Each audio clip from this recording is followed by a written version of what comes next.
Hi అండి అందరికీ. ఈ వీడియో వచ్చేసి అన్బాక్సింగ్ వీడియో. ఇది ఒక ఆంటీ అయితే బుక్ చేశారనమాట. నిజంగా రివ్యూ చాలా చాలా బావుంది.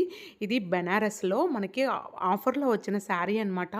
అన్బాక్సింగ్. ఇది చూసారా కలర్ కాంబినేషన్ నిజంగా చాలా బావుంది. మనకి ఆపోజిట్ కలర్‌లో వచ్చిందనమాట కాంట్రాస్ట్‌గా.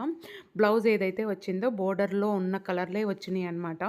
మొత్తం జరీ వీవింగ్ అండి. ఇది యాక్చువల్ ప్రైస్ అయితే 5000 అరౌండ్ ఉంటుంది. కానీ మనకి ఫెస్టివల్ ఆఫర్‌కైతే ఓన్లీ 2799 మాత్రమే ఉందన్నమాట. ఫ్రీ షిప్పింగ్ ఉంది. నిజంగా క్వాలిటీ అయితే చాలా చాలా బావుంది. వీటిల్లో ఇంకా కలర్ కాంబినేషన్స్ చాలా ఉన్నాయి. ఇవి మనకి బెనారస్‌లో ఎప్పుడైనా కూడా కతాన్ సిల్క్ అలాంటి సారీస్ డ్యూయల్ షేడ్‌లో కనిపిస్తాయన్నమాట. అంటే మనకి ఏంటంటే బాగా మంచి పట్టులోనే అలా కనిపిస్తాయి. ఎవరికైనా ఐడియా ఉంటే కింద కామెంట్ సెక్షన్‌లో కామెంట్ చేయండి. మీకు నచ్చిందా శారీ? శారీ నచ్చితే ప్లీజ్ లైక్ చేయండి. కామెంట్ చేయడం మర్చిపోవద్దు. Follow for more videos. Thank you for watching.